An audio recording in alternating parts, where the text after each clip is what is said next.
আসসালামু আলাইকুম কারিগরি শিক্ষার প্রিয় শিক্ষার্থীরা, আজকে আমরা ফিজিক্স 1 এর একটা প্রশ্ন সমাধান করব। 11তম অধ্যায়ের প্রশ্নটি হচ্ছে 2 মিটার গভীরতায় পারদ স্তম্ভের চাপ কত?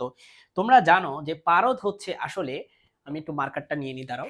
পারদ হচ্ছে স্বাভাবিক অবস্থায় সেটি থাকে হচ্ছে তরল অবস্থায়, আর আমরা জানি তরলের কোনো বিন্দুতে চাপের মান, তরলের কোনো বিন্দুতে বা কোনো উচ্চতায় চাপের সূত্র বা মান হচ্ছে কত? P equal to h rho g. এখন বলো তো দেখি, এইচ হচ্ছে গভীরতা, এখানে কত গভীরতা দিয়ে দিছে আমাকে? 2 মিটার।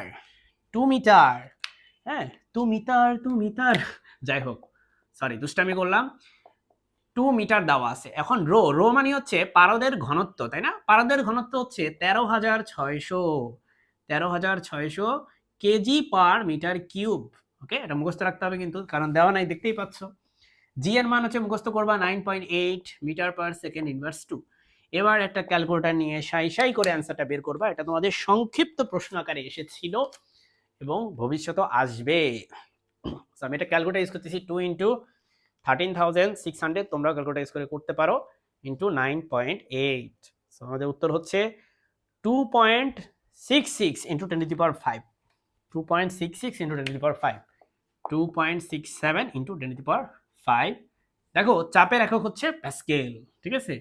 সো ব্যাস, এটাই হচ্ছে আমাদের আজকের প্রশ্নের সমাধান। আশা করি বুঝতে পেরেছো। আসসালামু আলাইকুম।